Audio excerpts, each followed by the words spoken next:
അറബിക്കടലിൽ രൂപം കൊണ്ട ശക്തമായ കാലവർഷക്കെടുതിയിൽപ്പെട്ട് തീരത്തേക്ക് നിയന്ത്രണമില്ലാതെ നീങ്ങിയ 3 വിദേശ എണ്ണക്കപ്പലുകളെ സാഹസികമായി ഇന്ത്യൻ കോസ്റ്റ് ഗാർഡ് രക്ഷപ്പെടുത്തി.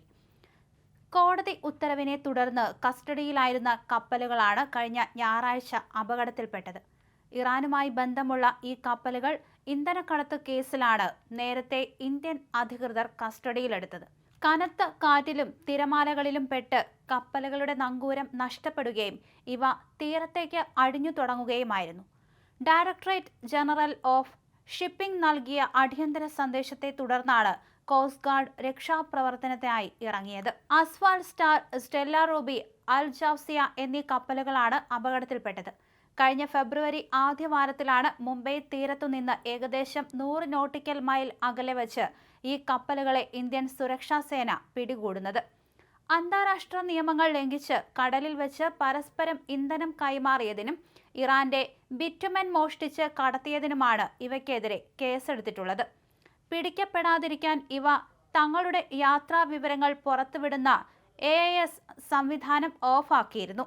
പിടിച്ചെടുത്ത കപ്പലുകളിൽ സ്റ്റെല്ല റൂബിക്ക് 6191 ടൺ, അപ്സാൾ സ്റ്റാർ കപ്പലിന് 14,800 ടണ്ണും അൽ ജാസിയയ്ക്ക് 45,000 ടണ്ണും ഭാരശേഷിയുണ്ട്. ചിൽട്ടൺ എന്ന പേരിലും അറിയപ്പെടുന്ന അൽ ജാസിയ ഉൾപ്പെടെയുള്ള 3 കപ്പലുകൾക്കും അമേരിക്ക നേരത്തെ ഉപരോധം ഏർപ്പെടുത്തിയിരുന്നതാണ്. ഈ കപ്പലുകളുടെ ഉടമസ്ഥർക്കും മറ്റ് 8 വ്യക്തികൾക്കുമെതിരെ കോടതിയിൽ നിലവിൽ കേസുകളുണ്ട്. അപകട സമയത്ത് സ്റ്റെല്ല റൂബി, അപ്സ്റ്റാർ സ്റ്റാർ എന്നീ കപ്പലുകളിൽ കുറഞ്ഞ എണ്ണം ജീവനക്കാർ മാത്രമാണ് ഉണ്ടായിരുന്നത്. എന്നാൽ ഏറ്റവും വലിയ കപ്പലായ അൽ ജാസിയ ഉടമസ്ഥർ പൂർണ്ണമായും ഉപേക്ഷിച്ച നിലയിലായിരുന്നു.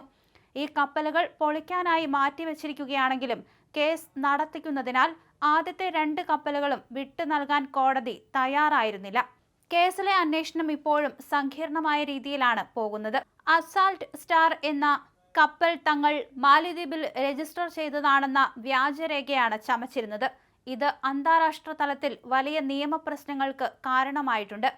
കൂട്ടത്തിൽ ഏറ്റവും ദുരൂഹത നിറഞ്ഞ പശ്ചാത്തലമുള്ളത് അൽ ജാസിയ എന്ന കപ്പലിനാണ്. നിക്കരാഗ്വയിൽ രജിസ്റ്റർ ചെയ്തതാണെന്നാണ് ഈ കപ്പൽ അവകാശപ്പെട്ടിരുന്നത്.